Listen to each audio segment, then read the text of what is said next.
Bonjour Oscar, bienvenue dans la matinale.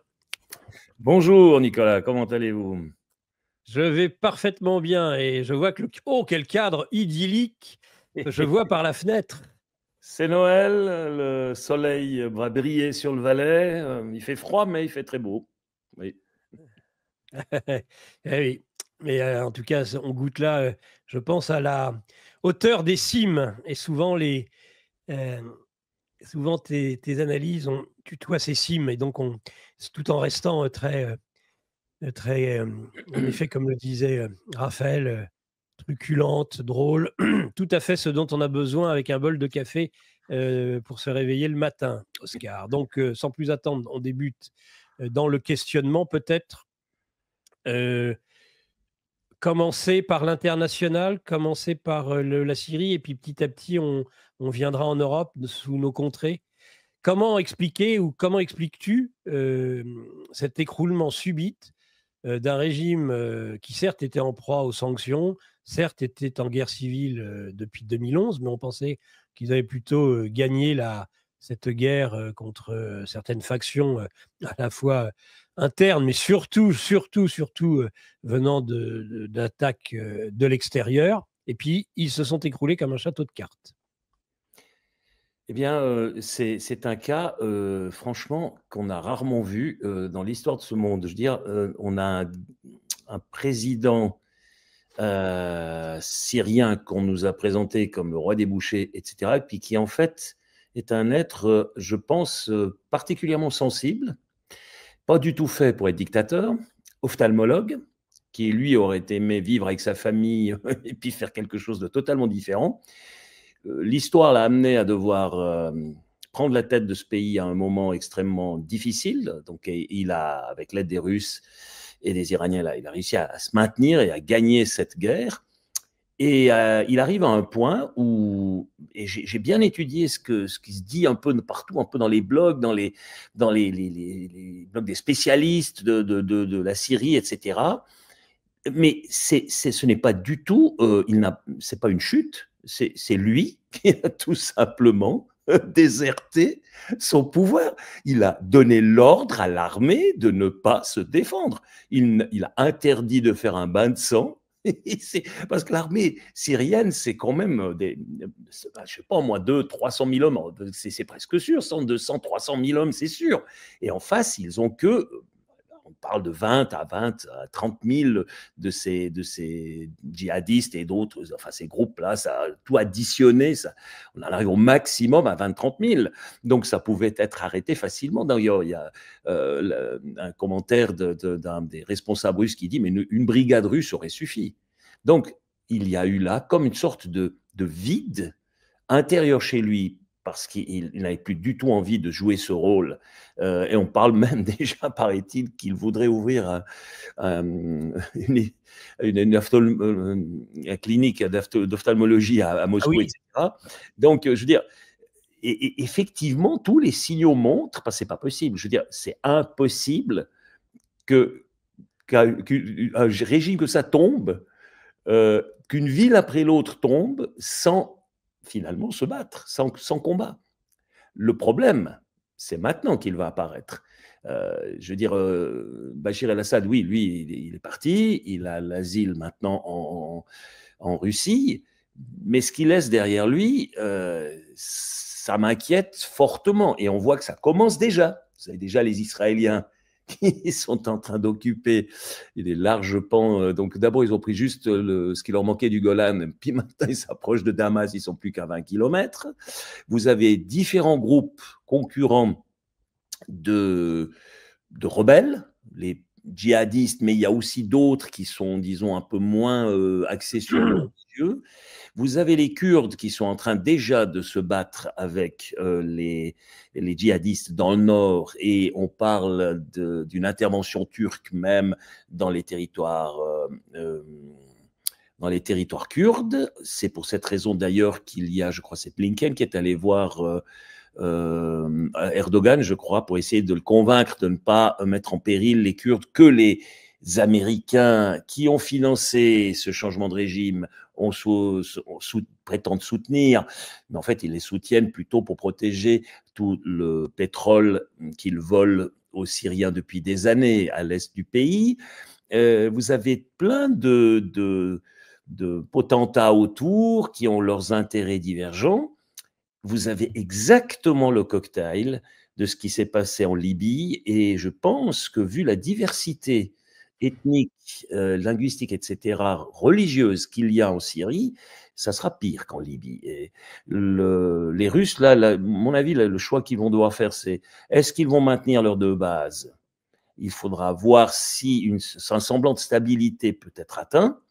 Si ce n'est pas le cas, ils vont partir avec armes et bagages, vont trouver des moyens complémentaires ou accessoires pour avoir des contacts quand même avec le Sud global, et ils vont laisser Erdogan, les Américains, les Israéliens, joyeusement s'ennuyer avec le chaos qu'ils ont créé, avec cette situation qui est un vrai cadeau empoisonné. Moi, en tout cas, je suis assez pessimiste pour le peuple syrien. Et vous allez avoir des Syriens éventuellement qui reviennent, mais il semblerait qu'ils ne sont pas pressés. Mais vous avez beaucoup de Syriens qui vont partir. Et ça va de nouveau faire un merveilleux flux de réfugiés vers l'Union européenne, qui n'avaient juste pas besoin de ça. Donc on voit que parfois, certaines victoires sont des victoires qui se révèlent être des victoires à la Pyrrhus et des cadeaux empoisonnés. Général Pyrrhus, oui, absolument. Est-ce que penser de cette espèce quand même de narratif occidental, hollywoodien, des rebelles on nous parle même, c'est dire, mais je pense que le côté hors sol des élites occidentales est inouï, puisque ils ont voulu baptiser donc nos nouveaux rebelles qui tuent, égorgent et violent avec modération, selon Monsieur Stéphane Séjourné, vice-président de la communauté de l'Union européenne, ancien ministre des Affaires étrangères. Il parle de gouvernement inclusif. Mais oui, inclusif. On imagine très bien en Syrie c'est ce dingue là, ce fou furieux d'El Jouani qui va organiser un gouvernement inclusif. Y aura-t-il des drag queens au sein du gouvernement djihadiste? Non mais inclusif. Ils osent employer ces mots-là. Je suis tombé encore ce matin sur un article avec ce mot. Moi, ça a été la perle matinale. Or, ce n'est pas du tout ce qui semble se dessiner. Les opposants, dont beaucoup étaient à Istanbul, bah, finalement, ils ne reviennent pas. Hein, la victoire d'Erdogan, peut-être, mais ou alors il les a pris en otage, hein, le sultan, ce qui n'est pas exclu des opposants au régime de Bachar el-Assad. Les Kurdes sont retournés chez eux. Ceux qui étaient en effet de telle ou telle ville ou de telle ou telle ethnie, comme tu viens de le dire, ne sont pas représentés dans ce gouvernement, qui est un gouvernement...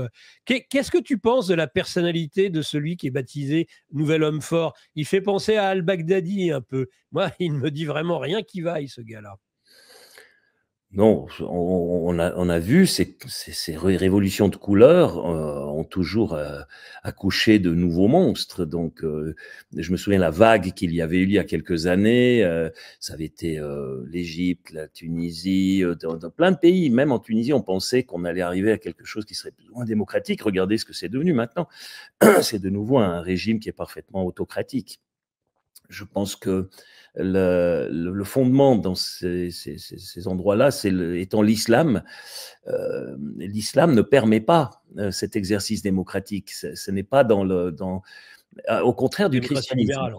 Ouais. Le christianisme, si on veut, est quand même ce qui a permis au siècle des Lumières d'exister, puis aux démocraties libérales de se créer, c'est sur le fondement du christianisme, parce que le christianisme, dans sa doctrine, le rend possible.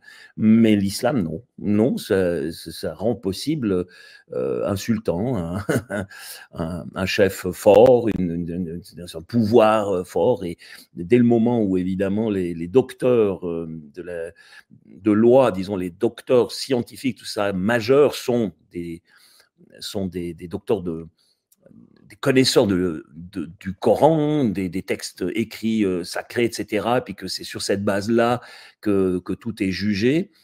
parce que n'oublions pas, le Coran n'est pas simplement un texte religieux, c'est carrément une doctrine politique aussi. C'est en même temps tout ça.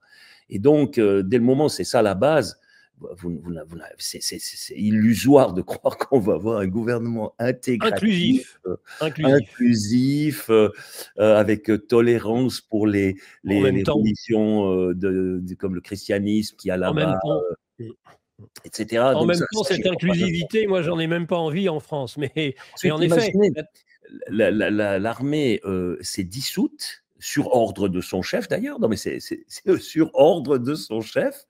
Les généraux ont suivi les ordres. Ça s'est dissous, mais il y a une montagne d'armes qui sont en déshérence. Alors, j'ai vu que maintenant, les Américains, ils essayent de convaincre Erdogan de livrer ses armes en Ukraine. Vous voyez là toute la merveilleuse, comment dire, humanité de cet Occident qui ne parle que de paix, de tolérance et d'ouverture et du droit des minorités. Il faut être gentil, hein, il faut surtout pas être critique. Et ce sont les pires criminels qui soient. c'est l'Occident, et on est d'accord dans ces cas-là, pour répondre à certaines personnes du chat qui s'offusquent qu'on puisse dire que le christianisme, c'est la démocratie. On est d'accord que cet Occident actuel est post-chrétien de toute façon. Oui, non, mais j'ai pas dit que le christianisme, c'est la démocratie. J'ai simplement dit que sur la base de la doctrine chrétienne, on peut créer justement des démocraties libérales. Et ça on peut pas le nier. Tout notre droit actuellement en Europe est quand même basé sur le droit romain.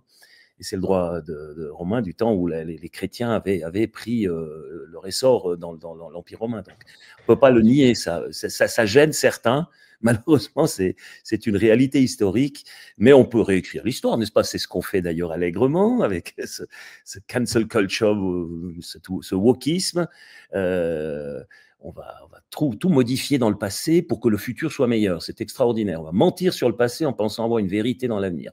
C'est clair, les vérités bâties sur des mensonges, ça c'est sûr que ça a un socle solide. Hein. Ah, les Et le gars. communisme, le soviétisme, est la matrice de ça. Hein. Mais oui, tout à fait. Ah, ou la Alors, Révolution française. La le sommet, Révolution française.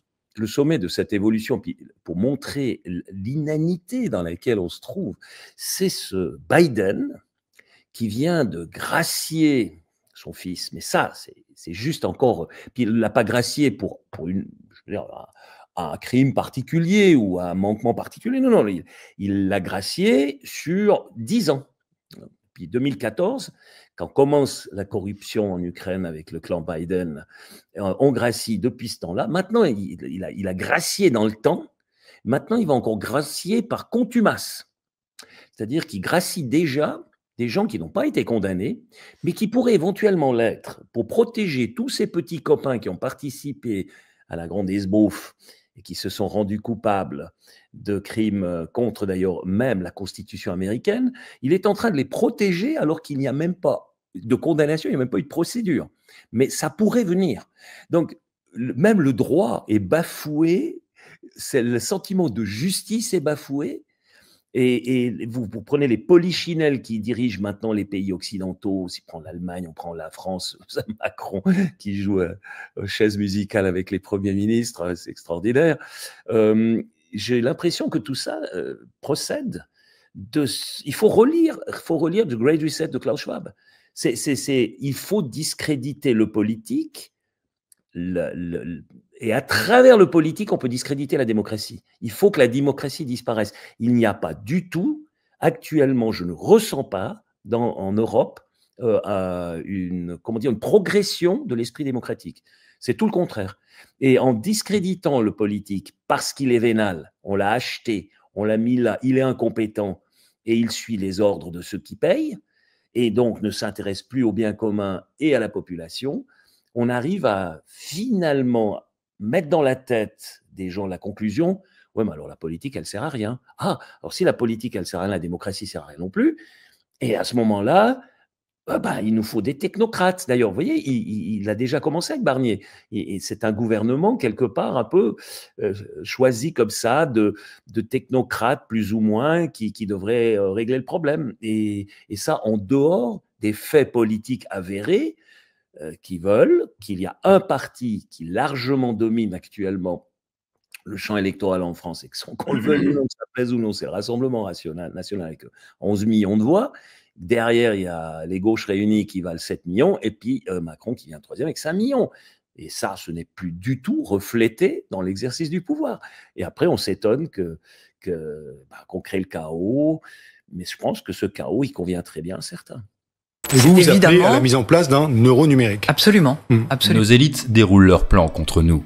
Mais nous aussi, on a des plans contre eux. Déjà au travers de nos émissions avec une revue de presse économique pour faire le point avec vous, puis dans notre revue mensuelle avec des analyses financières et des solutions de décentralisation, et surtout dans notre stratégie anti-CBDC. Plus de 3 heures de contenu exclusif et gratuit pour apprendre concrètement à préserver votre épargne. Au programme, protection anti-crise, anti-banque, anti-État et bien d'autres solutions. Le temps joue contre nous, mais on peut se défendre.